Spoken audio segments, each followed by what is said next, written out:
আসসালামু আলাইকুম। তো তোমাদের সবাইকে স্বাগত জানাচ্ছি আমাদের আজকের লেকচারে। সো আজকে আমরা হচ্ছে ঘাস ফড়িং এই টপিকটা পড়বো। সো ঘাস ফড়িং এই টপিকটা বলার সাথে সাথেই বলা যায় কি আসলে এটা কোনো একটা ছোট টপিক না, এটা বলা যায় কি এটা একটা পুরো একটা চ্যাপ্টার হওয়ার দাবিদার রাখে, কারণ এইটা এত বড় একটা ভাস্ট একটা টপিক। এখন তুমি যখনই ভাইয়ার ক্লাস ছাড়া বই উল্টেতে যাওয়া, আমি ড্যাম শিওর বলতে পারি ঘাস ফড়িংয়ের শুরু আছে কিন্তু শেষ নাই এমন বলেই তুমি 2 পৃষ্ঠা পড়ার পরে আসসালামু আলাইকুম টাটা বলে চলে যাওয়া। কিন্তু মজা ব্যাপার হচ্ছে যে ঘাস ফড়িং থেকে আমি যদি একটু টেকনিক্যালি পড়ি, আমি সৃজনশীলও খুব ভালো একটা নাম্বার তুলতে পারবো।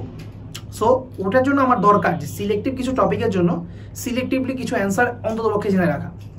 সো আমি আমার ক্লাসে সম্পূর্ণটা ডিটেলস পড়াই তো অবশ্যই দিবই, পাশাপাশি আমি আমার কোমলমতি বালকদের জন্য, কোমলমতি বালিকাদের জন্য সেই চিন্তাও করব যে তোমাকে সৃজনশীলতা ভালো করতে হবে।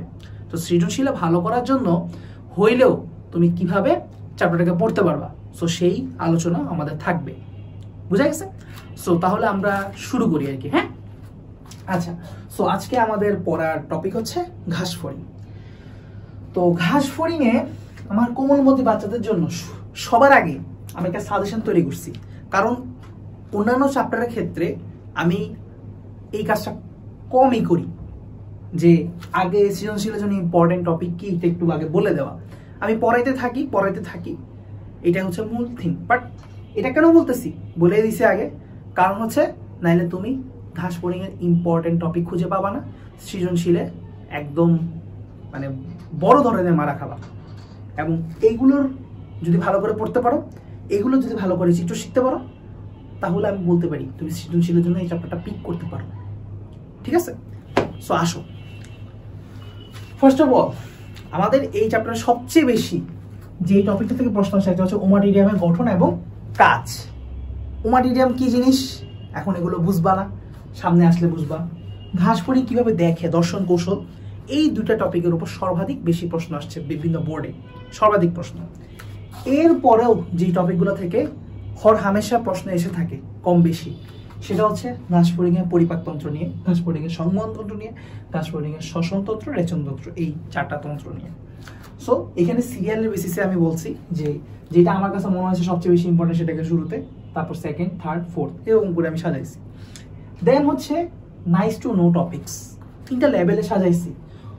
এগুলো তুমি জানলে তোমার অবশ্যই এমসিকিউতে লাভ দিবে, অ্যাডমিশনে লাভ দিবে, পাশাপাশি যদি কোনো কারণে সৃজনশীল একটু অন্যরকম হয়, খুবই লেস ইম্পর্টেন্ট টপিক থেকে করে, এই 3টা টপিক থেকে করতে পারে। অর্থাৎ এগুলো পড়লে মোটামুটি ঘাস ফড়িংয়ের চ্যাপ্টারটাই কাভার হয়ে যায়। এর বাইরে যদি কোনো খুচরা টপিক থেকেও থাকে এগুলো একেবারেই দরকার নাই। আর এটা থাকে না, আসলে সোজা কথা থাকে না। ঠিক আছে, সোজা কথা থাকে না। সো আমরা শুরু করি। সো ভাইয়া যখন ক্লাসটা নিতেছি, ভাইয়া খুব টায়ার্ড, বাট বলা যায় কি যে ক্লাসটা যদি এখন না নেই, আলটিমেটলি তোমাদেরকে যখন ক্লাসটা দিব এটা অনেক দেরি হয়ে যাবে, মিনিমাম 2 সপ্তাহ বা 1 সপ্তাহ হয়তো তোমাদের ক্লাস দিতে পারবো না। ভাইয়া একটু ব্যস্ততায় থাকবো। সো এই জন্য ভাইয়া শরীর খুবই খারাপ লাগতেছে, বাট স্টিল আমি ক্লাসটা তোমাদেরকে সর্বোচ্চ কোয়ালিটি দিয়ে আসলে ডেলিভারি দেওয়ার জন্য ভাইয়া রেকর্ড করা শুরু করছি। ঠিক আছে, যাই হোক, তোমাদের কাছ থেকে আমি এতটুকুই চাও, ভাইয়ের জন্য মাঝে মাঝে একটু দোয়া করলো আর কি। ঠিক আছে, ভাইয়া যাতে সুস্বাস্থ্যে থাকি, ভাইয়া যাতে অসুস্থভাবে না পড়ি, আর হচ্ছে পাশাপাশি কি বলবো, তোমাদের জন্য যাতে খাটতে পারি, সোজা কথা, এবং নিজের জন্য যাতে খাটতে পারি। ঠিক আছে, আচ্ছা ওকে। সো আমরা পড়া শুরু করি। ঘাস ফড়িং। ঘাস ফড়িংয়ে সবার প্রথম যে টপিক সেটা হচ্ছে আমাদের সবচেয়ে লেস্ট ইম্পর্টেন্ট টপিকের মধ্যে বাহ্যিক গঠন। এটা দিয়ে শুরু হয়, বাহ্যিক অঙ্গ সংস্থান বা বাহ্যিক গঠন দিয়ে শুরু হয়। একটা ঘাস ফড়িংয়ে যদি আমি বাহ্যিক গঠন না পড়ি তাহলে হবে না। সো আমরা ইম্পর্টেন্টের বেসিস থেকে আমরা শুরু করবো ইনশাআল্লাহ, কিন্তু শুরুতে আমরা বাহ্যিক গঠন নিয়ে পড়াশোনা করবো, এরপরে আমরা আস্তে আস্তে একদম সিরিয়ালে আগানোর চেষ্টা করবো। ঠিক আছে, সো শুরু করা যাক। তাহলে বাহ্যিক অঙ্গ সংস্থান যাওয়ার আগে আমরা কিছু ইন্ট্রোডাক্টরি কথাবার্তা বলি। ঘাস ফড়িং, এই যে ঘাস ফড়িং, এটা কোন পর্বের প্রাণী?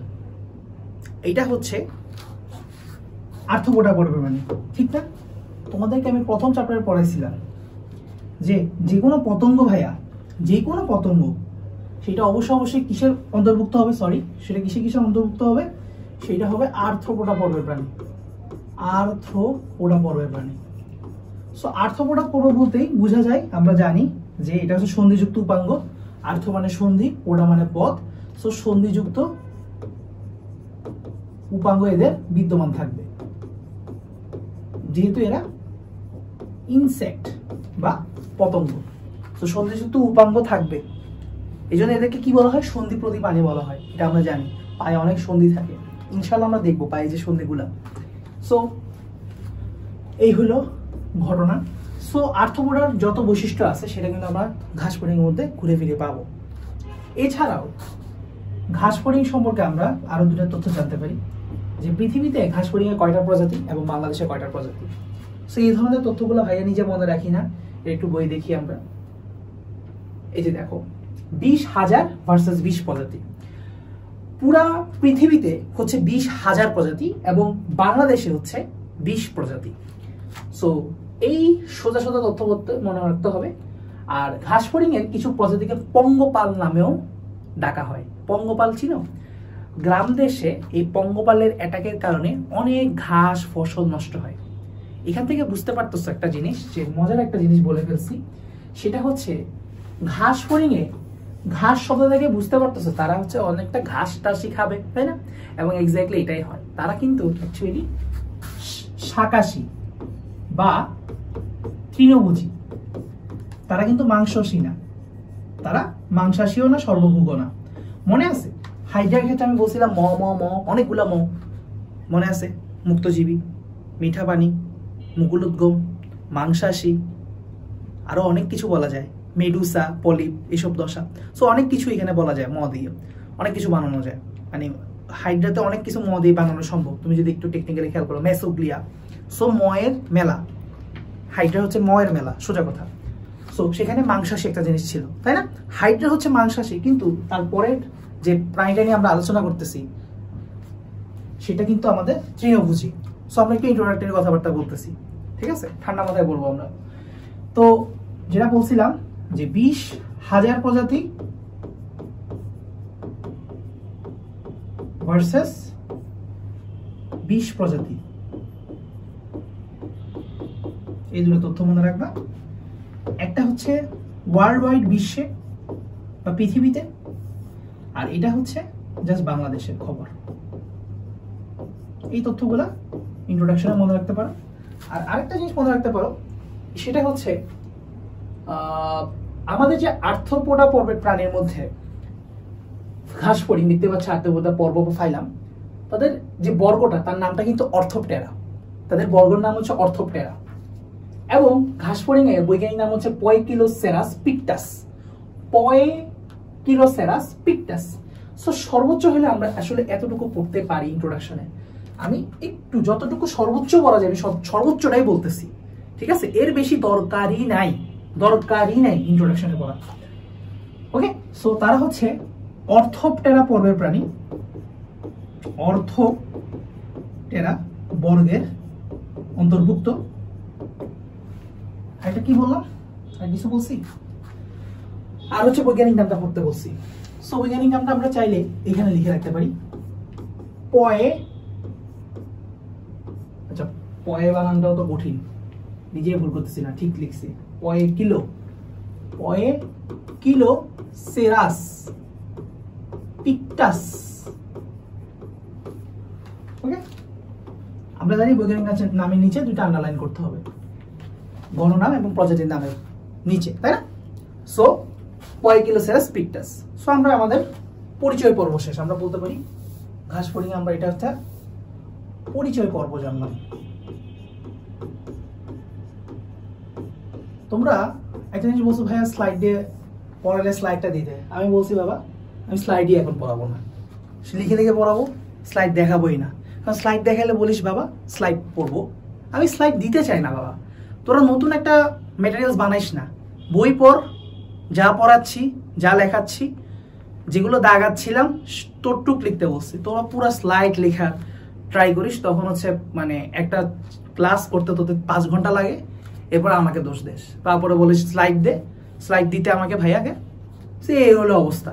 ঠিক আছে, সো আমার কথা হচ্ছে বাবা স্লাইড নির্ভর হইস না, দুইটা কথা লিখে পড় আর বই পড়, দুইটা কথা লিখে পড় বই পড়, মাঝখানে কোনো ইন বিটুইন ম্যাটেরিয়ালস আনিও না, দরকারই নেই, নো নিডেড। তুমি বই টই সব পড়া শেষে তুমি অ্যাডমিশন গাইড ডিরেক্ট দেখতে পারো, স্লাইড আমার আনার দরকার নেই বাবা। ঠিক আছে, সব হার্ড কপি, এই অনলাইন কপির কোনো কিছু আনার দরকার নেই, নো নিড। এটা পার্সোনালি আমি মানা করবো। ওকে, সো আশা করি বুঝা গেছে। আমরা একটু ফাস্ট আগাই, আমরা হুদাই একটু স্লো আগাচ্ছি। তো বেসিক্যালি ভাইয়ার শরীর খারাপ লাগতেছে, সো এই জন্য আসলে টান দিতে ইচ্ছা করতেছে না। আচ্ছা ঠিক আছে, সো ডোন্ট মাইন্ড। এখন আমরা চলে আসি হচ্ছে এটার বাহ্যিক গঠন বলো কিংবা বাহ্যিক অঙ্গ সংস্থান।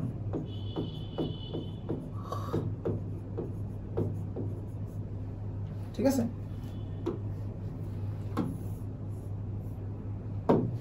বাহ্যিক অঙ্গ সংস্থান। একটা ঘাস ফড়িংকে দেখতে কিরকম লাগবে? একটা রাফ স্ট্রাকচার যদি দাঁড় করাতে চাই আমরা ঘাস ফড়িং, সরি আমরা এটা দরকারই ছিল না, একটা কাজ করতে পারতাম। আচ্ছা এটা আমি এই স্লাইডে ডিলিট করে দিই, তো আচ্ছা আমরা পরের পেজে গেলেই পারতাম, এইটা বলতেছি। সো ঘাস ফড়িং এ আমরা বাহ্যিক গঠন বা বাহ্যিক অঙ্গ সংস্থান দেখা ট্রাই করব, যত সিম্পলি বোঝানো যায় তত সিম্পলি। একটা কথা বলি, এখন বাহ্যিক অঙ্গ সংস্থান পড়াচ্ছি, মনে রাখবা এই বাহ্যিক অঙ্গ সংস্থান যত ইজি করে পড়ায় না কেন, তোমার এই টপিকটা যদি আমি সব নিখুঁতভাবে পড়ানোর ট্রাই করি, পড়াবো অবশ্যই, পড়ানোর পরে ভাইয়াকে দুটা গালি দিবা। বুঝছো ভাইয়া ভালো করে বলে, গালি কেন দিতেছেন ভাইয়া? গালি দিবা এই কারণে, কারণ একে তো বা এটা থেকে সৃজনশীলের প্রশ্ন খুবই রেয়ার আসে, একদম রেয়ার সিনারিও, যা আসার এমসিকিউ আসবে। দুই, এই টপিকটাই হচ্ছে মোস্ট কঠিন টপিক আমার মতে বুঝাটা, কারণ এখানে এত এত নাম আসবে, এত এত নাম আসবে যেটা আমি টিচার হিসেবে তোমাকে পড়াইতেও বিরক্ত বোধ করব। ঠিক আছে, সো একটু ওয়ার্নিং দিয়ে রাখলাম, তাই একটু মাথার মেমোরিটাকে এভাবে কাজে লাগাও যে আমার সামনে এখন অনেকগুলো টার্ম আসবে, আমাকে মনে রাখতে হবে। ভাইয়া যথেষ্ট ইজি করে পড়ানোর চেষ্টা করবো, এর থেকে ইজি করে মনে হয় না পড়ানো সম্ভব, বাট তাও তোমাকে মনোযোগ দিতে হবে, সর্বোচ্চ মনোযোগ দিতে হবে, নাইলে বলবা যে ভাইয়া বুঝাইতে পারে নাই। আসুন বাহ্যিক অঙ্গ সংস্থান। ঘাস ফড়িং এর পুরো বডিটাকে আমরা তিনটা ভাগে ভাগ করতে পারি ইন রাফ, কারণ সে হচ্ছে আর্থ্রোপোডা পর্বের প্রাণী। মনে করে দেখো তাদের ট্যাগমাটাইজেশন ছিল, তাদের তিনটা ট্যাগমাই ভাগ করা যেত, মনে করে দেখো অঞ্চলে ভাগ করা যেত, অঞ্চলায়ন, মস্তক, বক্ষ এবং উদর। ইয়েস মাই বয়, বা আপু মেয়ে হইলে তুমি আমার আসলে মাই বয় বলার একটা অভ্যাস হয়ে গেছে। নটরডামে একটা টিচার আছে বেসিক্যালি, যারা নটরডামের যদি স্টুডেন্ট হয়ে থাকো, হ্যাঁ তোমরা হয়তো জানো যে তোমাদের একটা টিচার আছে, হ্যাঁ উনি মাই বয় কথাটা খুবই ইউজ করে। কেন জানি আমারও এই রোগটা চলে আসছে, মাঝে মাঝে আমি মাই বয় বলে ফেলি,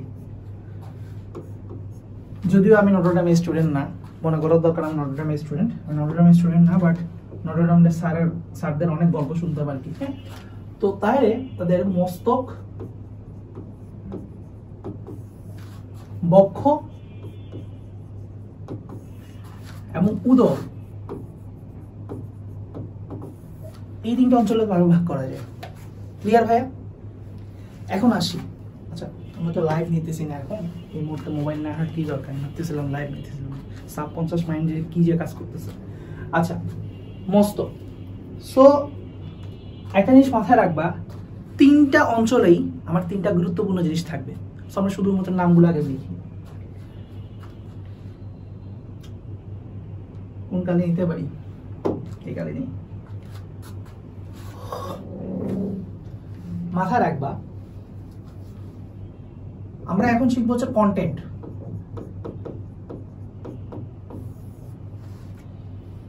সবুজ কালিতে যা লিখবো সা হবে কন্টেন্ট। কন্টেন্ট মানে কি? মস্তকের মধ্যে কি আছে, বক্ষের মধ্যে কি গুরুত্বপূর্ণ স্ট্রাকচার আছে, উদরের মধ্যে কি গুরুত্বপূর্ণ স্ট্রাকচার আছে, অনেক কিছু তো আছে, বাট আমরা ইম্পর্টেন্ট কি কি স্ট্রাকচার আছে সেগুলো আগে দেখবো। মনে রাখবা প্রত্যেকের আমাদের তিনটা জিনিস, তিনের খেলা। ঘাস ফড়িংকে ভাগ করলাম তিনটা অংশে, আবার প্রত্যেকটার মধ্যে তিনটা ইম্পর্টেন্ট জিনিস আছে। এখানে 1 2 3 কি আছে, এইখানে 1 2 3 কি আছে, এইখানে 1 2 3 কি আছে, আমরা জানার চেষ্টা করি। আসো 1 নম্বরে কালার চেঞ্জ করি, কালার চেঞ্জ না করলে পরে ইচ্ছা করে না। হ্যাঁ, এটা ভালো লাগছে না।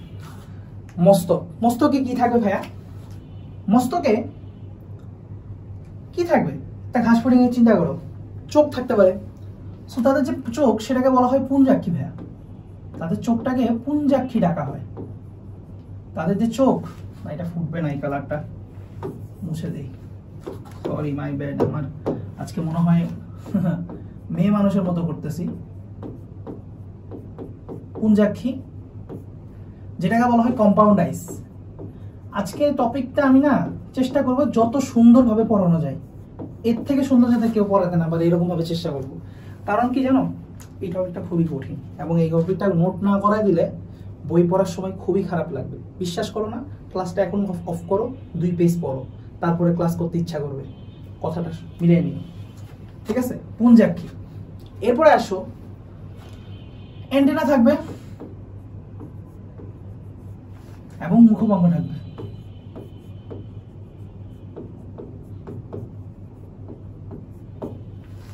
ঠিক আছে?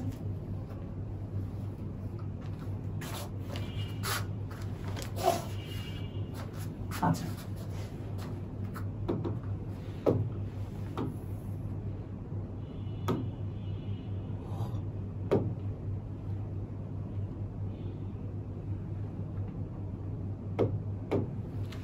বক্ষে কি থাকবে?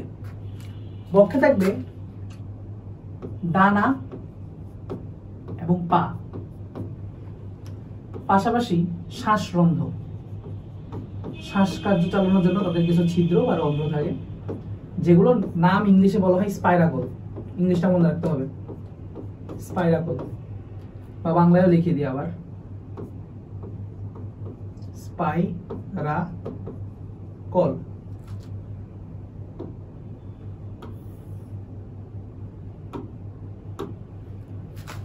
স্পাইরাকল।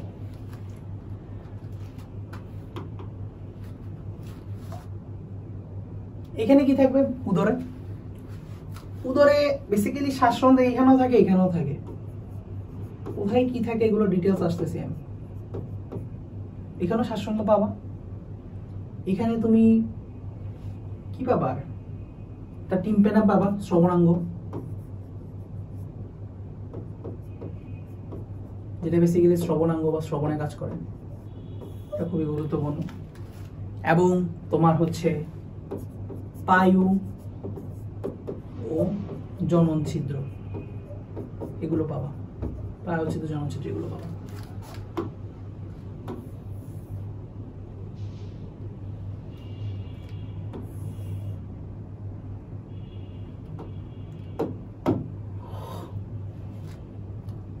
আচ্ছা, এতটুকু পর্যন্ত নোট হয়েছে আশা করি। এখন আমরা আসি একটু এগুলোর ভিতরে। তোমার হয়তো চিন্তা করতে কঠিন মনে হইতেছে, বাট চিন্তা করাটা খুবই ইজি। তুমি চিন্তা করে দেখে একটা মাথা আছে, মাথার মধ্যে অবশ্যই 2টা চোখ থাকবে, অ্যান্টেনা থাকবে। এই 2টা, এগুলো ছাড়া কি হবে? আর একটা মুখ দিয়ে দাও, শেষ। সেটা মাথা হবে, হবে কি হবে না? তারপর একটা বুক আঁকো, বক্ষ আঁকো, ঠিক আছে? সো বক্ষের মধ্যে তোমার কি ডানা দেয়া লাগবে না? তুমি কি মনে করো ডানা দেয়া লাগবে না? অবশ্যই ডানা দেয়া লাগবে। সো 2 জোড়া ডানা দাও, 2 জোড়া ডানা দাও, ডানা দাও। তাহলে ডানা কয় জোড়া ভাইয়া? অলরেডি বলে ফেলছি, ডানা হচ্ছে 2 জোড়া।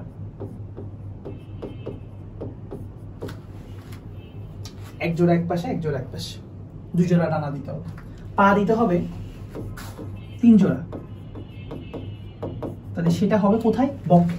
বক্ষে আঁকতে হবে। তাহলে 1 2 3, 1 2 3। ভাইয়ের সাথে সাথে আঁকো। আঁকলে না এখানে একটা তোমার ভিজুয়াল একটা ইমেজ ক্রিয়েট হবে। এখান থেকে তুমি অনেক কিছু বলে দিতে পারবা। ভাইয়াকে এগুলো দেখে দেখে বলতেছি, দেখে দেখে বলতেছি না। আমি কোথা থেকে বলতেছি? আমি চিন্তা করে করে বলতেছি কি কি থাকতে পারে, কি থাকতে পারে। মুখের মুখবন্ধ এটা এখানে ছিল। আচ্ছা, তাহলে এখন বক্ষ শেষ। বক্ষে স্পাইরাকল থাকবে। স্পাইরাকল কয়টা থাকবে? এখানে স্পাইরাকল আছে, এখানে স্পাইরাকল আছে। মনে রাখবা, শ্বাসরন্ধ্র শ্বাসরন্ধ্র টোটাল থাকে হচ্ছে 10টা, স্পাইরাকল টোটাল থাকে হচ্ছে 10টা, তার মধ্যে 2টা থাকে হচ্ছে বক্ষে, বাকি 8 জোড়া থাকে হচ্ছে 10 জোড়া, সরি 10টা না 10 জোড়া, এই যে এটা ভুল বলতেছি।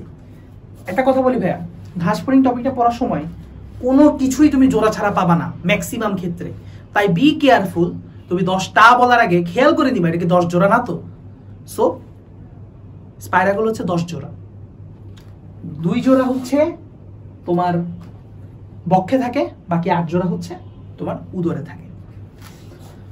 তো 2 জোড়া তোমার হচ্ছে বক্ষে থাকবে, বাকি 8 জোড়া তোমার উদরে থাকবে।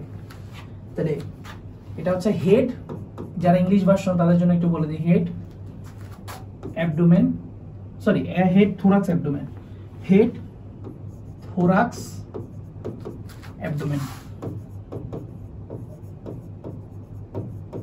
আচ্ছা, তো অ্যাবডোমেনটা তো আঁকলাম না, এঁকে দিই। এই হলো মোটামুটি, যদিও ঘাস ফড়িং এর কোনো কিছু হয় না, তেলা পোকা লাগতেছে বেশি, বুঝতে পারলে তো হইলো। এখন মজার ব্যাপার হচ্ছে কি, এই অ্যাবডোমেনটা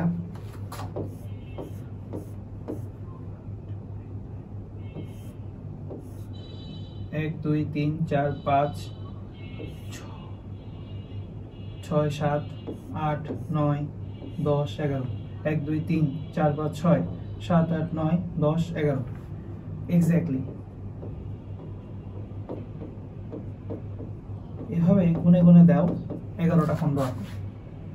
আঁকলে মনে থাকবে যে আজীবনের জন্য তোমার উদরে কয়টা খন্ড থাকে, 11টা খন্ডক থাকে, উদরে 11টা খন্ডক থাকে। এবং উদর কি হয়, অনেক লম্বা হয়, উদর অনেক লম্বা হয়, এদের উদর অনেক লম্বা হয় এবং সেটা 11টা খন্ডকে বিভক্ত, 11টা খন্ডকে বিভক্ত। তাহলে টিম্পেনাম যেটা, সেটা কোন খণ্ডে থাকে? মজার ব্যাপার হচ্ছে প্রথম খণ্ডেই হচ্ছে আমার টিম্পেনাম থাকে। তাহলে আমাদের জানা হয়ে গেল কোন খণ্ডে আমাদের টিম্পেনাম থাকে। তাহলে টিম্পেনামটা হচ্ছে আমাদের প্রথম খণ্ডে থাকে। 8 জোড়া শ্বাসরন্ধ্র বা স্পাইরাকল কোথায় থাকে? Exactly my point. তোমার প্রশ্নের উত্তর আমি তোমাকে দিয়ে দিচ্ছি। আচ্ছা, অন্য একটা কালার নিচ্ছি।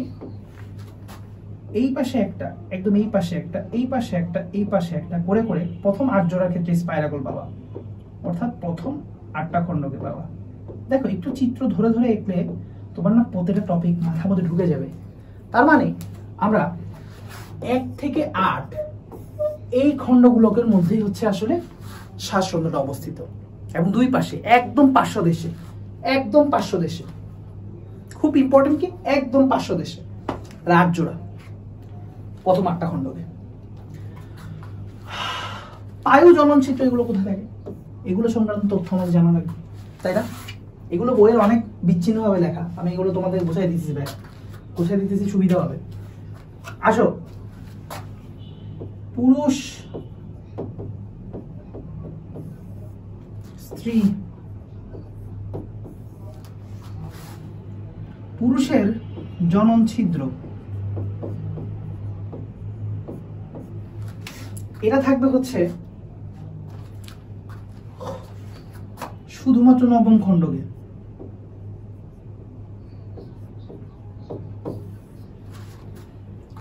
পুরুষের জনন ছিদ্র থাকবে শুধুমাত্র নবম খণ্ডকে, কিন্তু স্ত্রীর জনন ছিদ্র 8ম প্লাস নবম খণ্ডক মিলে তৈরি হবে।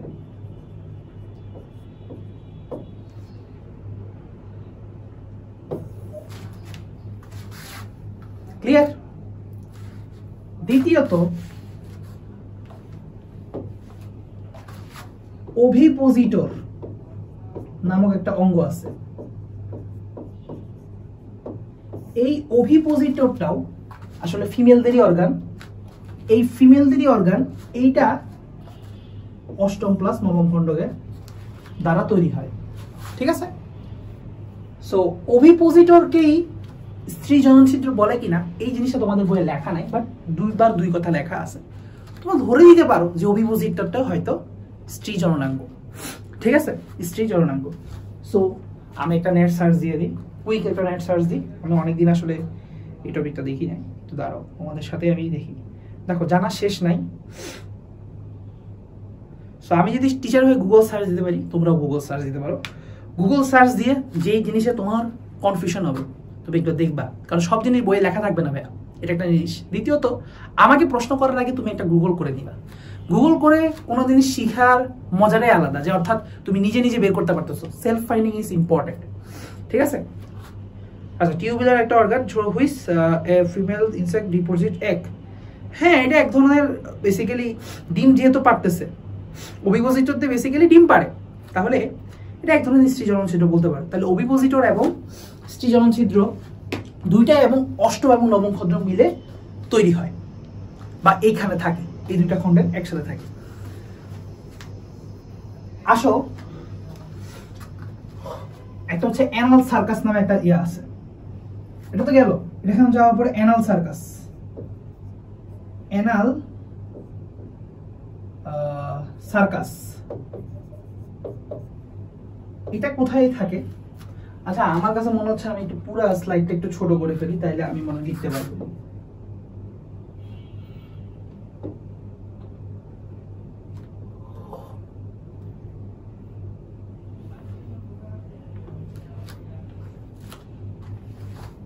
আচ্ছা, বোর্ডটাকে একটু অ্যাডজাস্টমেন্ট করার টাইম দিই। হ্যাঁ, অ্যানাল সার্কাস, এই অ্যানাল সার্কাস কোথায় থাকে? এটা একটা স্ট্রাকচার। আরেকটা স্ট্রাকচারের নামটা কি জানি? আরেকটা স্ট্রাকচারের নামটা হচ্ছে তোমার সুপ্রাঅ্যানাল প্লেট।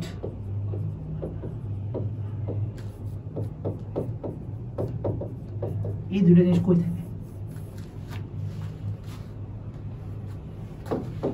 মনে রাখবা, সার্কাস দিয়ে 10 টাকায় সার্কাসের টিকিট পাওয়া যায়। এভাবে আমাদের মেডিকেল কলেজে তুমি যদি ইমার্জেন্সিতে ডাক্তার দেখাতে চাও, জাস্ট তোমাকে 10 টাকা দিয়ে একটা টিকিট কাটতে হয়, তারপরে তুমি ডাক্তার দেখাতে পারবা। ঠিক তেমনি তুমি চিন্তা করো, একটা সার্কাসের টিকিট যদি তোমাকে কাটতে হয়, 10 টাকায় সার্কাসের টিকিট কাটা যায়। তুমি যদি লিখে রাখো তুমি ব্র্যাকেটে ছন্দ, তাহলে দশম খণ্ডকের পিছনে। আমি কিন্তু এগুলো এমসিকিউ পড়াই দিচ্ছি ভাই, এত সুন্দর করে এমসিকিউ কেউ পড়াবে না, বিশ্বাস করো, কোথাও পড়াবে না। দশম খণ্ডকের পিছনে, কারণ 10 টাকায় সার্কাসের টিকিট পাওয়া যায়। সার্কাসের টিকিট পেলে পিছনে গিয়ে সার্কাসটা দেখবে। সো পিছনে, দশম খণ্ডকের পিছনে, মনে থাকবে। সুপ্রাঅ্যানাল প্লেট, দেখো এখানেও অ্যানাল আছে, ঠিক আছে, বাট এখানে সার্কাস আছে, তো সার্কাসটা ইম্পর্টেন্ট, কিন্তু এখানে সার্কাসের ব্যাপার নাই। সো এখানে অ্যানালটা ইম্পর্টেন্ট, মনে রাখবা।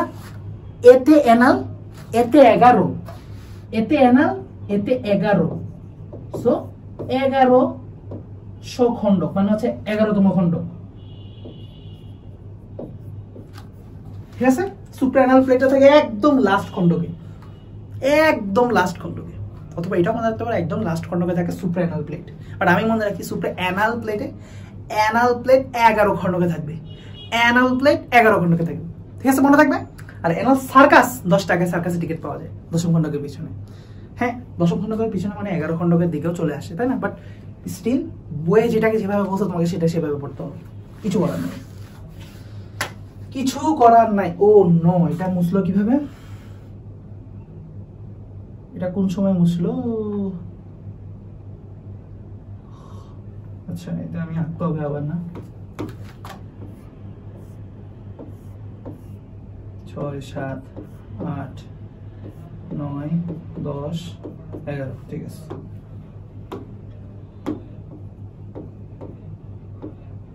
নবম খণ্ডকে দিতে পারবো না, তাহলে 8টা খণ্ড, তাই না? 8টা খণ্ডকে আমার স্পাইরাল থাকবে, আর প্রথম খণ্ডকে আমার টিম্প্যানাম আছে একটা, তাই না? টিম্প্যানামটা অন্য কালার দিয়ে। আচ্ছা, এটা আমাদের কি? শ্রবণাঙ্গ, শ্বাসরন্ধ্র, শ্রবণাঙ্গ এবং পায়োজনন ছিদ্র যা থাকা আছে এদিকে। সো এগুলো হচ্ছে পায়ো রিলেটেড কথাবার্তা, অ্যানাল সার্কাস এবং সুপ্রাঅ্যানাল প্লেট। সো অ্যানাল মানে কি বুঝতে পারছো? পায়ো রিলেটেড। সো এগুলো হচ্ছে আমাদের পায়ো রিলেটেড ছিদ্র বা পায়ো রিলেটেড কথাবার্তা বলতে পারি, পায়ো রিলেটেড ছিদ্র বলতে পারি। আর জনন ছিদ্র কথা বলছি স্ত্রী এবং মহিলাতে কোনটা হবে। আর অভিপোজিটর বেসিক্যালি স্ত্রী জনন ছিদ্রই, ঠিক আছে। আচ্ছা, তাহলে আমরা মোটামুটি বুঝতে পারছি, আমাদের যা বুঝার ভালোই বুঝতে পারছি। আচ্ছা, এখন মুখভঙ্গ কয়টা অংশ থাকে সেটা একটু এখানে লিখে দিই। 5টা অংশ থাকে, আমরা একটু সামনে গিয়ে পড়বো মুখভঙ্গের কি 5টা অংশ। অ্যান্টেনাতে 3টা অংশ থাকে, আর পুঞ্জাক্ষীর অংশ নিয়ে আমরা আপাতত নাই বলি। পুঞ্জাক্ষীর একককে ওমাটিডিয়াম বলে। ঠিক আছে, তো আমরা একটা কাজ করতে পারি, মস্তকে নিয়ে আমরা আলাদা একটা সেগমেন্ট খুলতে পারি যেখানে আমরা মস্তক নিয়ে অনেক আলোচনা করবো, কারণ মস্তক টপিকটা মস্ত বড় টপিক। ঠিক আছে, মস্তক টপিকটা মস্ত বড় টপিক, এই জন্য আমরা আরেকটা স্লাইড নিয়ে নিব যেখানে আমরা আলাদাভাবে একটু ঠান্ডা মাথায় মস্তকটা নিয়ে আলোচনা করতে পারবো। মস্তক মস্তক নিয়ে শুরুতেই আমার 3টা কথা বলা লাগবে। কয়টা কথা বলা লাগবে? মস্তক 6টা ভ্রূণীয় খণ্ডকের সমন্বয়ে গঠিত।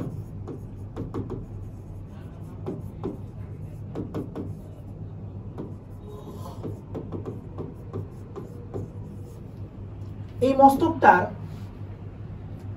যে বাহিরে বহিঃকঙ্কাল, মস্তকের যে বহিঃকঙ্কাল, সেই বহিঃকঙ্কালের একটা স্পেশাল নাম আছে ভাইয়া। সেই বহিঃকঙ্কালের স্পেশাল নামটা হচ্ছে হেড ক্যাপসুল অথবা এপিক্রেনিয়াম।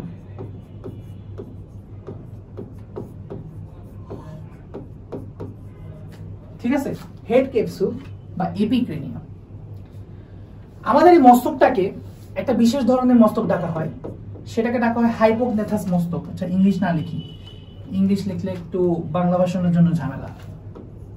হাইপোগনেথাস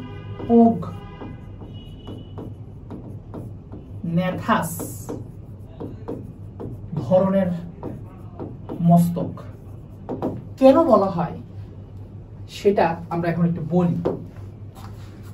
এদের যে এটা পরীক্ষা আসতে পারে, কেন বলতেছি হাইপোগনেথাস ধরনের বলা হয় এই কারণে, কারণ তাদের যে মুখছিদ্রটা সেটা নিচের দিকে থাকে। মুখছিদ্র নিচের দিকে, এই জন্য হাইপো মানে নিচে, আর নেথাস বলতে এখানে মুখছিদ্র বোঝাচ্ছে। সো মুখছিদ্র নিচের দিকে। ওকে, এই কারণে মস্তকটাকে বলা হয় হাইপোগনেথাস মস্তক। আর এটার কালারটা হবে, এটা কেমন শেপ? নাশপাতি আকৃতির।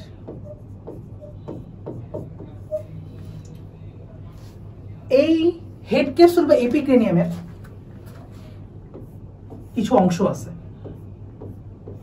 কিছু অদ্ভুত নাম আছে। সো আমি চাইলেই এই হেড ক্যাপসুলের মাধ্যমে বিশ্বাস না করলেও সুন্দরভাবে একটা মস্তক এঁকে দিতে পারি তোমাদের সামনে, এবং মস্তকের অংশগুলোতে কি কি ধারণ করতেছে সেটাও আমি একসাথে এঁকে দিতে পারি। আঁকবো কি? চলো আঁকি। আমরা আজকের ক্লাসে বেসিক্যালি শুধুমাত্র যদি বাহ্যিক গঠনও পড়ি খুব খারাপ হবে না, কারণ বাহ্যিক গঠন এমসিকিউতে লাগবে বা তোমার আজীবন বুঝতে লাগবে। তুমি কখনোই নিজে পড়ে এটা কভার করতে পারবে না, এই জন্য এটা আমি কমপ্লিটলি এক্সট্রা ক্লাস করাচ্ছি আজকের ক্লাস। তোমার যদি মনে হয় তোমার টাইম কম, তুমি আজকের ক্লাস স্কিপ করে রেদার পরের ক্লাসগুলো দেখো, যে টপিকগুলো বলছি যেগুলো সৃজনশীলের জন্য পড়তে হবে। হ্যাঁ, বাট আমি বলবো তুমি এটা স্কিপ করো না। এখন তুমি যদি এখন একদম নর্মাল টাইমে আসো, একদম পরীক্ষা কালকে না এমন অবস্থায় নাই, এই জন্য তখন মানে স্কিপ করিও না। এখন যদি কালকে পরীক্ষা হয় তখন স্কিপ করো। কি বললাম ভুলেও যায়। ও আচ্ছা, হেড ক্যাপসুল। আমার শুরুতে একটা ত্রিকোণাকার ভার্টেক্স আঁকতে ইচ্ছা হইল।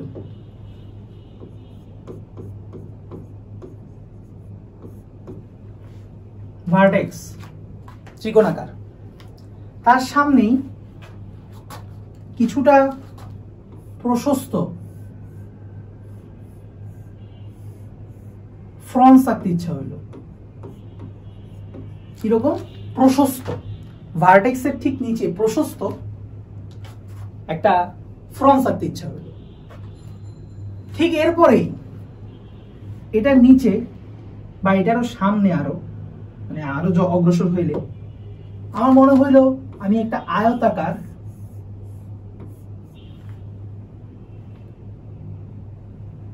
ক্লাইপিয়াস অঙ্কন করি। আমি জানি মনে মনে অসংখ্য গালি তোমাদের আসতেছে যে ভাইয়া কি পড়াইতেছেন, ক্লাইপিয়াস।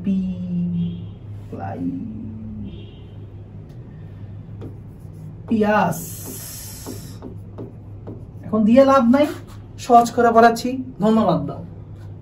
ভার্টেক্স, ফ্রন্স, ক্লাইপিয়াস। তুমি বলবা ত্রিকোণাকার ভার্টেক্স থাকে সবার উপরে, তুমি দেখো বইয়ে লেখা আছে। এর সামনেই চওড়া একটি ফ্রন্স থাকে, এরও নিচে অথবা সামনে একটি আয়তাকার ক্লাইপিয়াস থাকে। তো আকারগুলো বুঝতেছো, চওড়া, আয়তাকার, ত্রিকোণাকার, শেপগুলো বুঝতেছো? শেপ বুঝলে না। আচ্ছা, ভার্টেক্স আমি একটু উল্টা আঁকছি আমার কাছে মনে হইতেছে। আমি বেসিক্যালি এভাবে আঁকলে ঘাস ফড়িং এর তো মাথাটা এরকম বাহিরের দিকে থাকবে।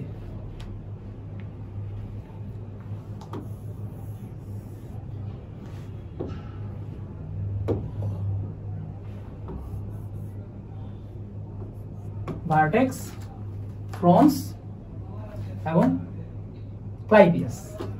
ফ্রন্সের দুই পাশে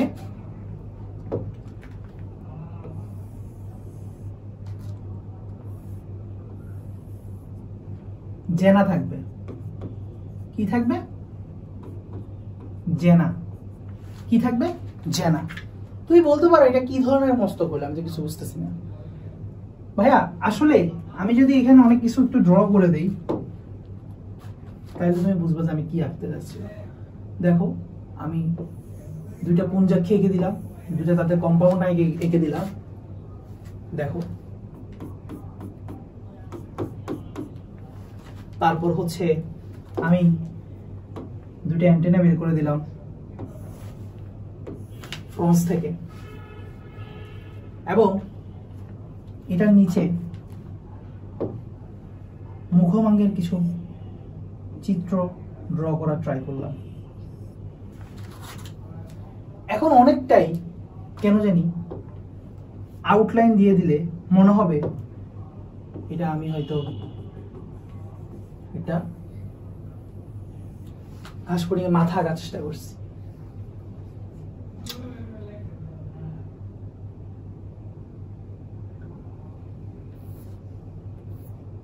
এই যে দেখো, ঘাস ফড়িং এত একটা বাজে মাথা,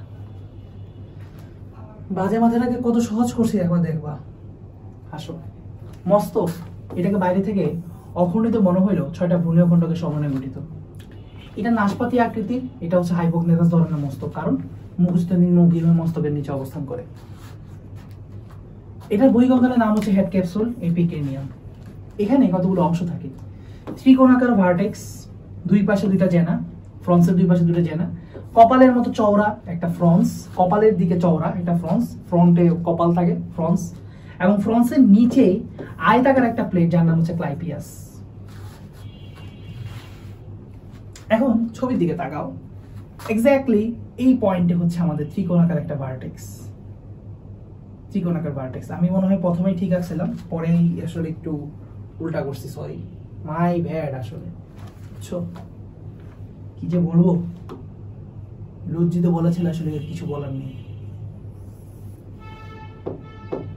কয়বার ঠিক করবো?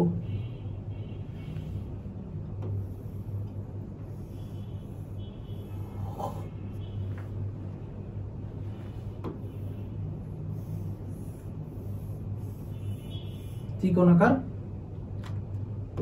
ভার্টেক্স।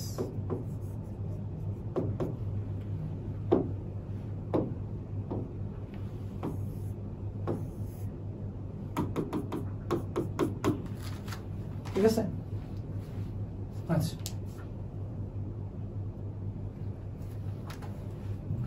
দেখো, ত্রিকোণাকার একটা ভার্টেক্স, এটা ভার্টেক্স এই পার্টটা। তো এই পাশে দুটো জেনা দেখতে পাচ্ছ, এই যে জেনা, তারপর এই যে পার্টটা এটা হচ্ছে ফ্রন্স, এবং ঠিক এটা নিচে একটা আয়তাকার অংশ, সেটা হচ্ছে ক্লাইপিয়াস। ঠিক আছে, সো এটা হচ্ছে মস্তকের বহিঃকঙ্কাল অংশগুলো। তাহলে এই পিকিনেমি এই অংশগুলো দেখা যায়। আমরা ঠিক আগের স্লাইডে গিয়ে আমরা এটাকে একটু নোট করে আসতে পারি। ত্রিকোণাকার, সরি অনেক বড় ফন্টে চলে আসছে, ত্রিকোণাকার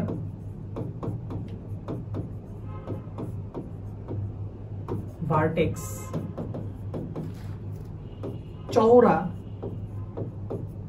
ফ্রন্স কপালের দিকে,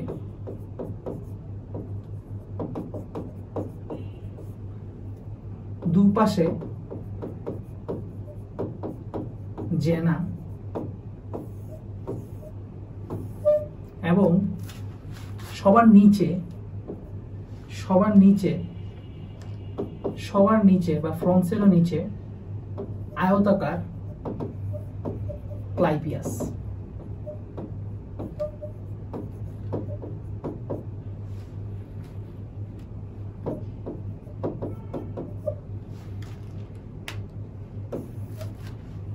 এই অংশগুলো পাওয়া যাবে। আর মস্তকে জানি তিনটা কি কি অংশ থাকে, কন্টেন্ট। এটার কন্টেন্ট কি কি অলরেডি আমরা আলোচনা করতেছি। অন্য কালার দিই, কোনটা করি, পুঞ্জাক্ষী, যেটা হচ্ছে আমাদের 1 নাম্বার কনসার্ন। সো পুঞ্জাক্ষী, এটার কে বলা হয় কম্পাউন্ড আই। এটার একক কে রাখা হয় ওমাটিডিয়াম। তাহলে এখন বুঝতে পারছো ওমাটিডিয়াম কাকে বলতেছে? এটার একককে বলা হয় ওমাটিডিয়াম। তাহলে পুঞ্জাক্ষীর একককে বলা হয় ওমাটিডিয়াম। সরি টু সে, আজকে আসলে ভাইয়ার ক্লাসে এনথুজিয়াজম কম, মানে পড়াচ্ছে অনেক ভালো করে কিন্তু মানে এনথুজিয়াজম দিয়ে পড়াতে পারছে না, এই জন্য আসলে দুঃখিত, খুবই দুঃখিত, খুবই দুঃখিত, খুবই দুঃখিত। বারবারই আমি দুঃখিত বলা ছাড়া আসলে কিছু বলার না। কিন্তু আমি টাইমলি ক্লাসটা দেওয়ার জন্য আসলে আমার এনথুজিয়াজমের ক্লাস দিকে তাকাই নেই, ক্লাসটা নিয়ে দিচ্ছি, কারণ টাইমলি পড়াইতে হবে, তোমাদের সিলেবাস শেষ করতে হবে। পুঞ্জাক্ষীর একক হচ্ছে ওমাটিডিয়াম, পুঞ্জাক্ষীর একক হচ্ছে ওমাটিডিয়াম। সো এই ওমাটিডিয়ামের গঠন কাজে আমাদেরকে পড়তে হবে। সো বুঝা গেছে, পুঞ্জাক্ষীর গঠনগত এবং কার্যগত দুইটার এককই হচ্ছে ওমাটিডিয়াম। 2 নম্বরে আমাদের ছিল হচ্ছে অ্যান্টেনা, যেটা আমরা দেখছি অ্যান্টেনা কয়টা? 2টা না? ওয়েট এ মিনিট, অ্যান্টেনা 2টাই থাকার কথা। অ্যান্টেনা 2টা লম্বা অ্যান্টেনা প্রসারিত থাকে। আচ্ছা, অ্যান্টেনা কাজ জানতে হবে। অ্যান্টেনা হচ্ছে স্পর্শ, ঘ্রাণ, শব্দ তরঙ্গ, এটা অনুভব করতে পারে, 3টা জিনিস অনুভব করতে পারে। আর এটা 3টা অংশ আছে, স্কেপ, পেডিসেল এবং ফ্লাজেলাম। এই ফ্লাজেলামটা আবার 25টা খণ্ডকে বিভক্ত। ফ্লাজেলামটা আবার 25টা খণ্ডকে বিভক্ত।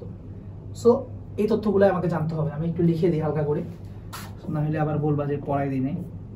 সো আমার অ্যান্টেনা হচ্ছে 2টা অ্যান্টেনার ক্ষেত্রে কাজ কি? অ্যান্টেনার কাজ হচ্ছে সে একটা সংবেদী অঙ্গ হিসেবে কাজ করে। এই অ্যান্টেনাটার সামনে যে অকারণে সামনে যায় নাই, অকারণে এরকম ঘাস ফড়িং এর সামনে 2টা অ্যান্টেনা নাই।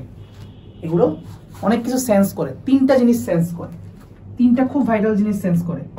ঘ্রাণ, 1 নম্বরে ঘ্রাণ, 2 নম্বরে শব্দ তরঙ্গ, 3 নম্বর, আচ্ছা শব্দ তরঙ্গ শেষে দিই, স্পর্শ, ঘ্রাণ, স্পর্শ, শব্দ তরঙ্গ, এই 3টা জিনিস। ঠিক আছে, ঘ্রাণ, স্পর্শ, শব্দ তরঙ্গ। কেউ যখন তোমার কাছে আসবে, তুমি সর্বপ্রথম ওই মানুষটার ফুট স্টেপ পাবা, শব্দ তরঙ্গ পাবা, তারপর সে তোমাকে এসে ধরলো, টাচ করলো, স্পর্শ পাবা। মানুষের যদি তোমার খুব কাছে থাকে, তার গায়ের গন্ধ তুমি পাবা। এক্স্যাক্টলি তোমার ঘাস ফড়িং এর অ্যান্টেনার কাজও কিন্তু তাই। আমরা উল্টা দিক থেকে, কারণ ঘাস ফড়িংই আমাদের উল্টা কাজ করবে, সেই জন্য আমি উল্টা সিরিয়ালে লিখছি, কারণ ওদের আসলে ঘ্রাণটা বেশি প্রখর। সো তুমি আসতেছে, ফুড স্টেপ শুনতেছো, শব্দ তরঙ্গ ধরছে, স্পর্শ পাচ্ছ, এবং বেশি কাছে আসলে তোমার গায়ের গন্ধটাও তুমি বুঝবা, সো ঘ্রাণ পাবা। তার অংশ হচ্ছে 3টা অংশ থাকে।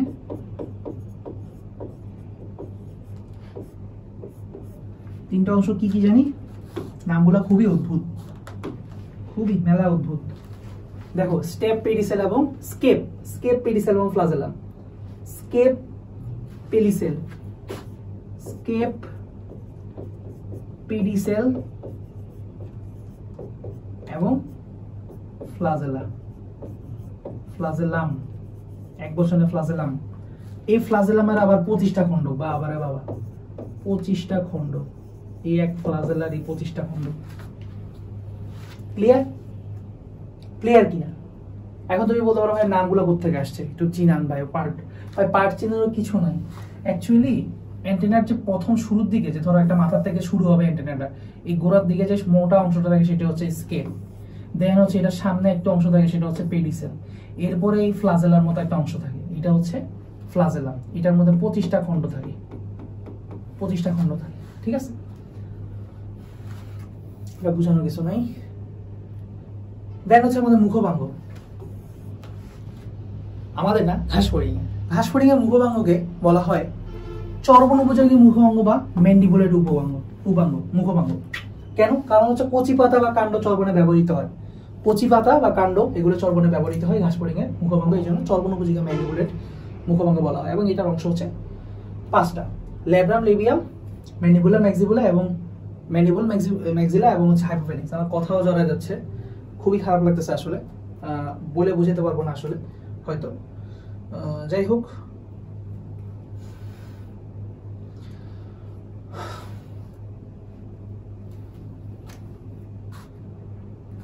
আচ্ছা ঠিক আছে।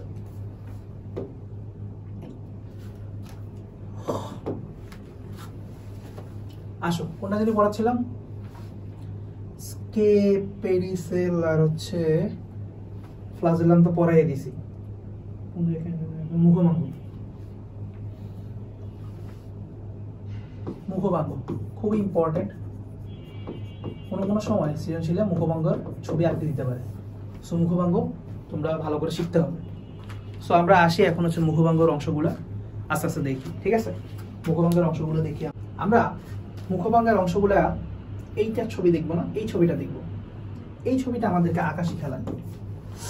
এখন তুমি বলতে পারো ভাই অনেক কঠিন ছবি, ভাই একটু ইজি করে দেন। ভাইয়া আসো, তোমার সাথে আমি তোমাদেরকে এঁকে দিয়ে এই ছবিটাই একটু সহজ করে এঁকে দেওয়ার চেষ্টা করবো। ঠিক আছে, সো দেখো ভাইয়া কিভাবে আঁকি। সো ভাইয়ার আঁকার স্টাইল ফলো করতে পারো। সো এইভাবে হচ্ছে যে তোমরা সুন্দরভাবে আসলে ঘাস ফড়িং এর মুখভাঙ্গের ছবিগুলা শিখতে পারবা। ঠিক আছে, সো আসো। তো ফার্স্ট অফ অল আমাদের একটা ল্যাব্রাম দিতে হবে। ঠিক আছে,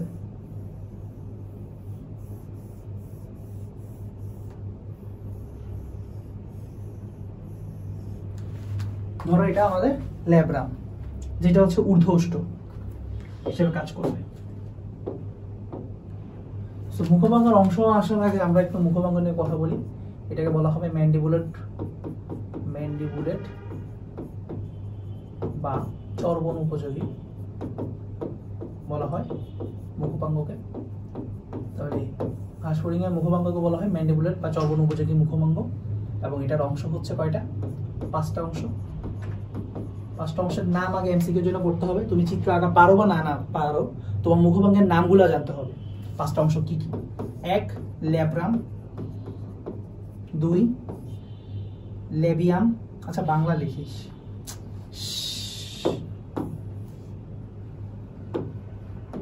labrum, labium,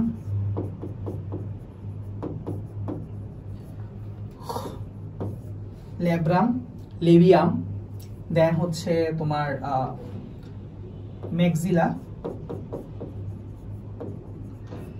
ম্যান্ডিবুল,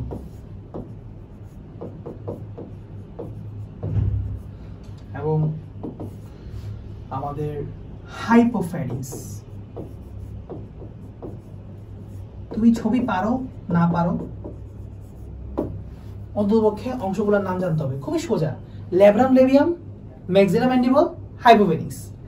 labrum, labium, labrum, labium, ভাইয়ের সাথে বলো, labrum, labium, labrum, labium, maxilla, mandible, maxilla, mandible, hypopharynx. LLMM, তারপর হাইপোফ্যারিংস, শেষ। তাহলে এই part, this part is labrum, চিন্তা পাকটমটম, ঠিক আছে, ল্যাব্রাম। নিচে দাও, এটা কি হিসেবে কাজ করবে?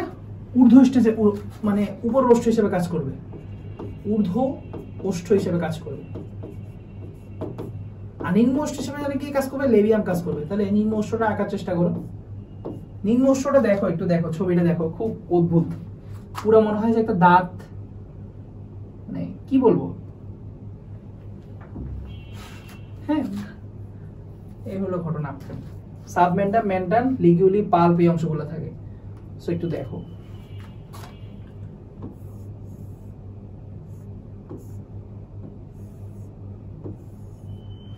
ঠিক আছে, অনেকটা এরকম পাত্রর মতো আঁকবা, পাত্রর মতো। দেন হচ্ছে পাত্র থেকে 1 2 3 4, 1 2 3 4, মানে একটা পাত্রের দুইটা হাত দিয়ে দিছো এরকমই।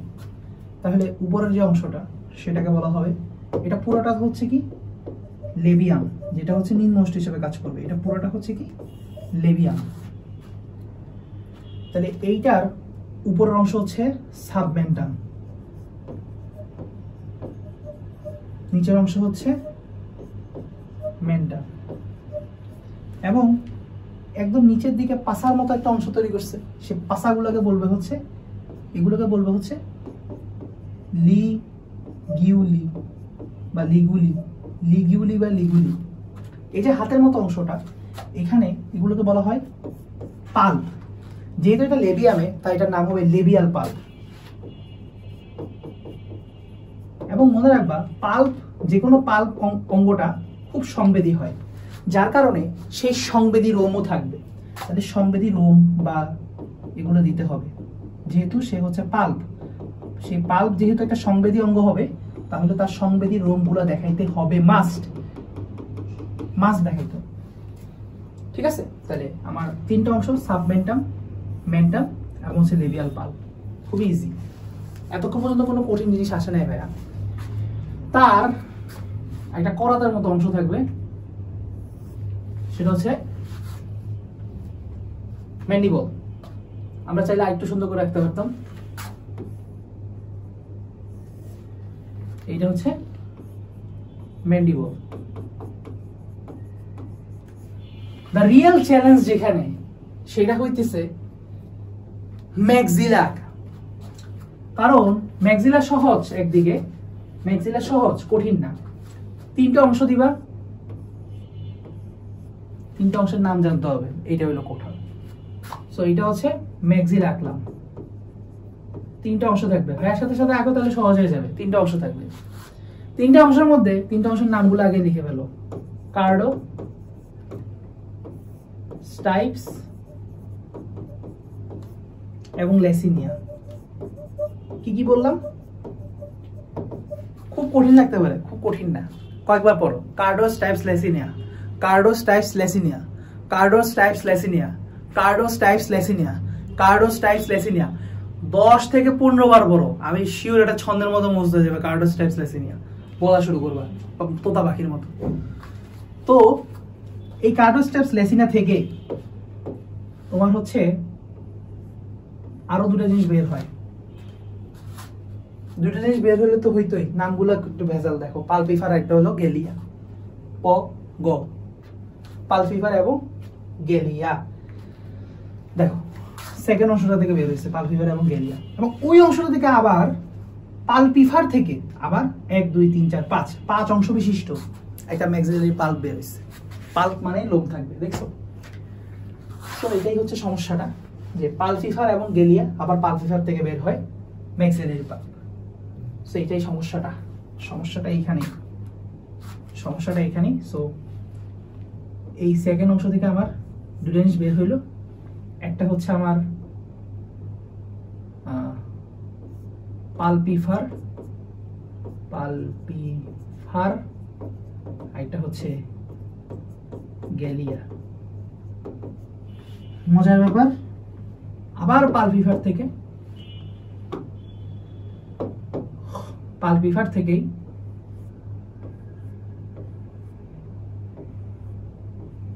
5 অংশ বিশিষ্ট সংবেদী রোমযুক্ত ম্যাক্সিলারি পাল্প বের হবে।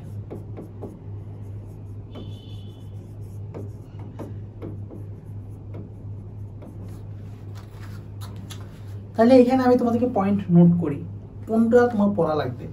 মূলত জানা লাগবে তোমার মুখভঙ্গের 5টা অংশ, ল্যাব্রাম, লেবিয়াম, ম্যাক্সিলা, ম্যান্ডিবল, হাইপোপারিক। একটু জানতে পারলে তুমি ফরজ কাজ। সুন্নত বা ওয়াজিব কোনটা, সেটা হইল এই ম্যাক্সিলার মধ্যে কার্ডো, স্টাইপস এবং লেসিনিয়াম অংশটাকে, এই 3টা অংশের নাম জানা।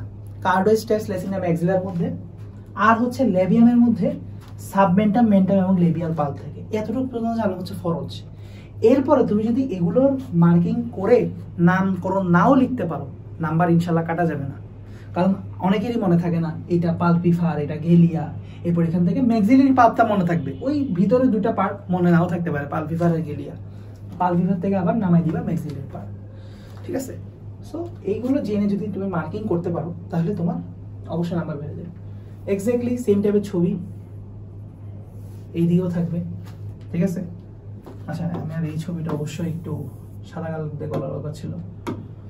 আচ্ছা, তারপরে হচ্ছে তোমার এক্স্যাক্টলি সেম জিনিসটাই, হ্যাঁ, আমি এইদিকে জাস্ট এঁকে দিচ্ছি, হ্যাঁ। তারপর হচ্ছে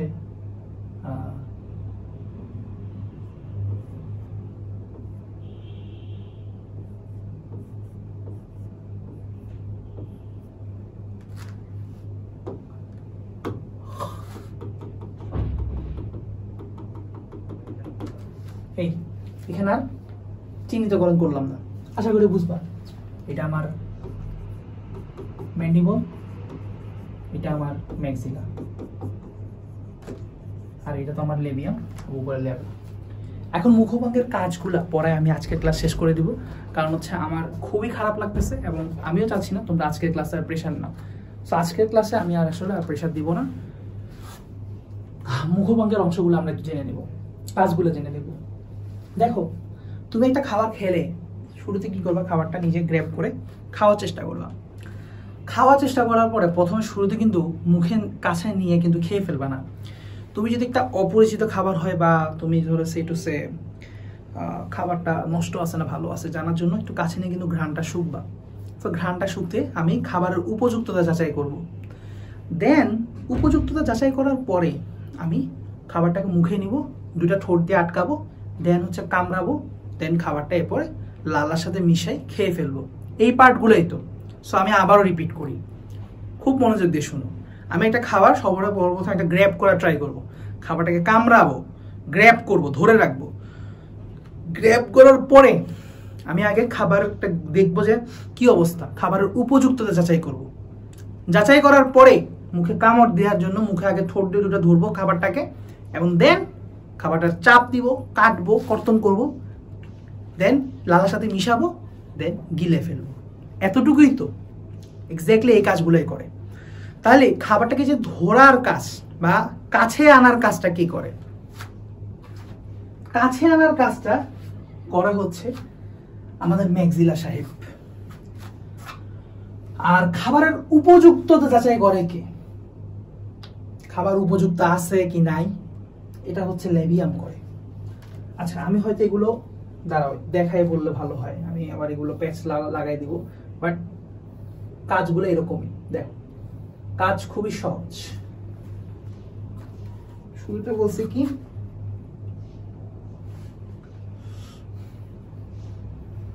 শুরুতে কার কাজ বলছি, ম্যাক্সিলার কাজ না ম্যান্ডিবলের কাজ বললাম?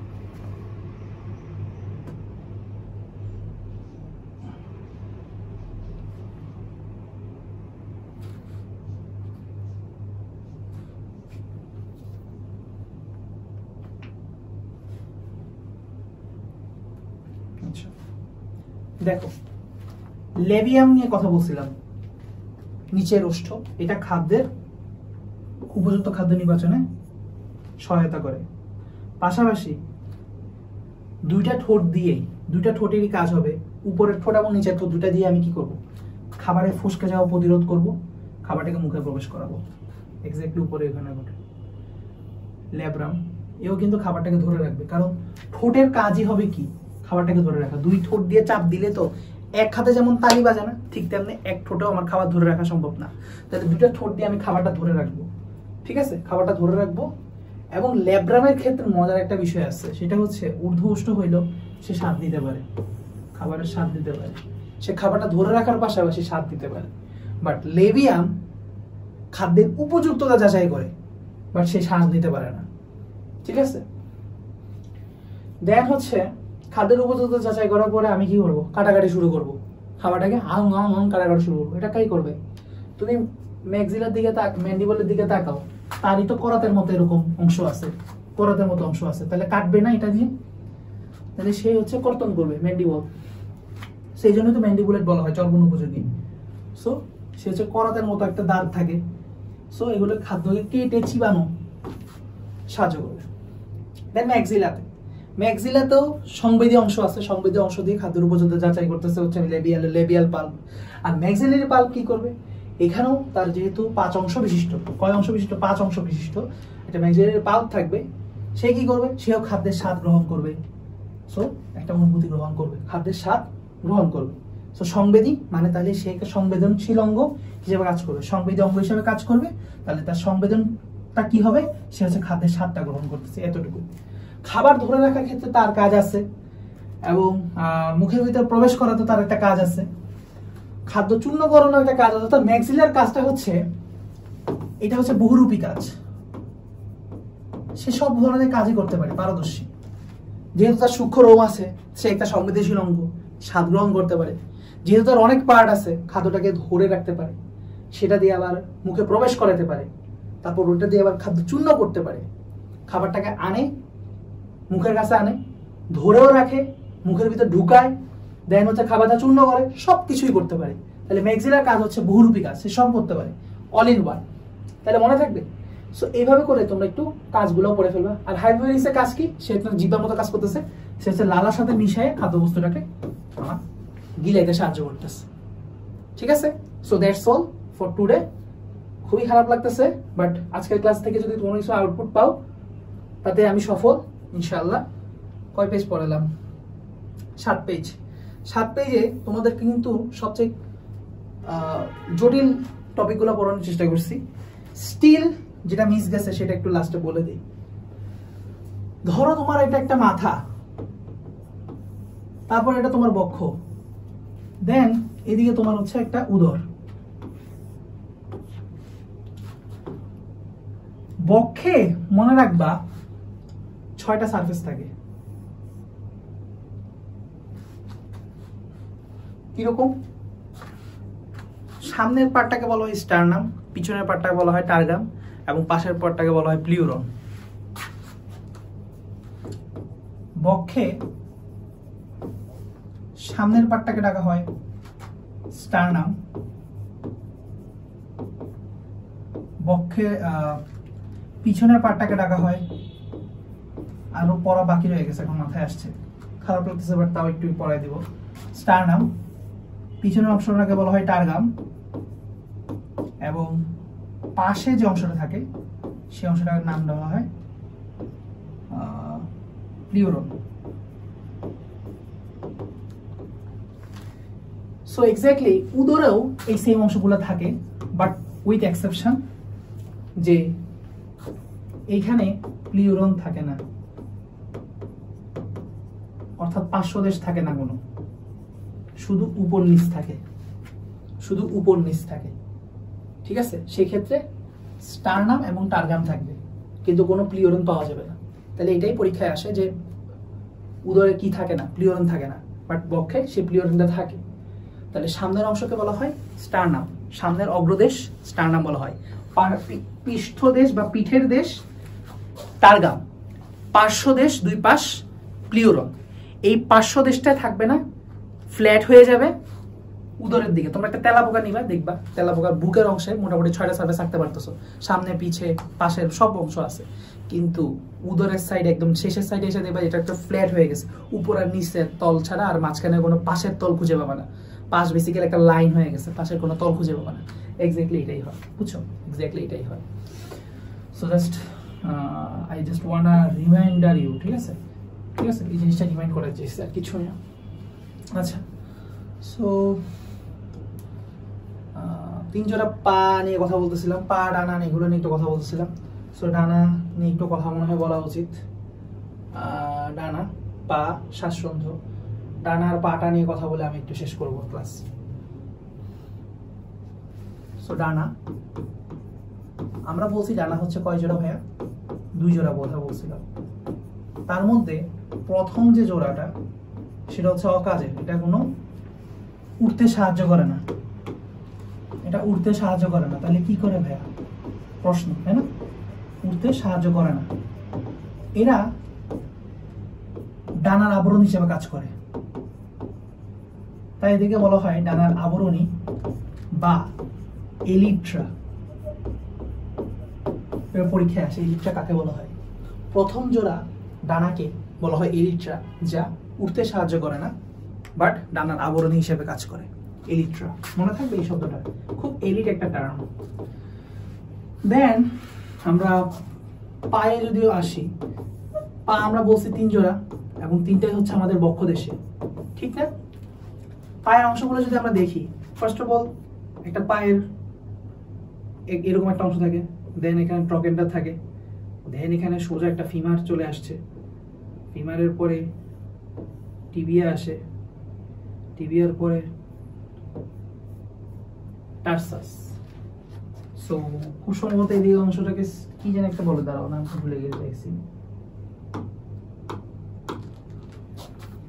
পায়ের অংশটার নামটা বলি, কক্সা। এই যে কক্সা, ট্রকেন্টর, ফিমার, টিবিয়া, টার্সাস, এই 5টা অংশ থাকে। এটা একটু জাস্ট মনে রাখতে পারলে ভালো, মানে আমি এখন যা পড়াচ্ছি মনে রাখতে পারলে ভালো। সো আজকের ক্লাসটা পুরোটাই হচ্ছে মনে রাখতে পারলে ভালো, মানে ইন্ট্রোডাকশন, এখানে তোমার ঘাস ফোডিং এর বেসিকটা ক্লিয়ার হবে। দেন আমরা কালকে থেকে হচ্ছে মানে পরের ক্লাস থেকে ইনশাআল্লাহ খুব ডিপে যাব। ট্রকেন্টর, এটা ফিমার, এটা টিবিয়া, বলো টিবিয়া এবং টার্সাস। একটু মনে রাখতে পারলে হবে, হ্যাঁ দরকার নেই। কক্সা, ট্রকেন্টর, ফিমার, টিবিয়া, টার্সাস। একবার যদি দেখো জীবনে, তোমার যদি এমসিকিউ এরকম আসে যে নিচের কোনটি পায়ের অংশ নয়, পারবা না। এগুলো পায়ের অংশ, আর এই বাদে কোনো কিছু পায়ের অংশ না। সো আমি জাস্ট একটু ছবি দিয়ে একা পড়াইলাম, এগুলো যে একদম মনেই রাখতে হবে তা না, বাট মনে রাখতে পারলে ভালো। যে পার্টগুলো পড়াইছি মনে রাখতে পারলে ভালো, বাট এর বেশি কোনো দরকারই নেই, এর বেশি তো ভুলেও দরকার নেই। যা পড়াইছি এগুলোই মনে রাখতে পারবো না, এটাই মনে রাখতে অনেক কষ্ট হবে। সো আমার মনে হয় আজকের জন্য এতটুকু থাকাই উচিত, এর বেশি আমি আজকে পারবো না। আমরা ইনশাআল্লাহ এই যে পরের ক্লাসে আমরা কি পড়বো, অ্যাটলিস্ট উমাটি নামে গঠন, দর্শন কৌশল, পরিপাক, সংবহন, এই 3টা শেষ করে দেওয়ার চেষ্টা করবো। 4টা শেষ করে দেওয়ার চেষ্টা করবো, এবং পরের ক্লাসে শ্বসন, রেচন, জনন, রূপান্তর, এই 4টা শেষ করার চেষ্টা করবো। তাহলে 4টা একটা কম্বিনেশন থাকবে। সো পরের 2টা ক্লাস হবে সবচেয়ে ইম্পর্টেন্ট, আমাদের সিকিউ কভার হবে, সবকিছু কভার হবে। সো ভালো করে দেখবা, আমিও অনেক এনার্জি নিয়ে আসবো। আজকের ক্লাসে এনার্জি না থাকলেও যা পড়াইছি এগুলো খুব প্রাইসলেস জিনিস পড়াইছি, কারণ তুমি যখন বই পড়তে যাবে এমসিকিউ হাই হুতাশ করতা, সো হাই হুতাশটা কমাই দিলাম, ঠিক আছে? এই জন্য আজকের এই এক্সট্রা ক্লাসটা। নাহলে আমি ভেবেছিলাম যে হাইড্রা, ঘাস ফড়িং, রুই মাছ প্রত্যেকটারই আমি জাস্ট 2টা করে ক্লাস দিব, 3টা ক্লাস দিবই না, ঠিক আছে? সো আজকের জন্য এতটুকুই। আল্লাহ হাফেজ, ভালো থাকো।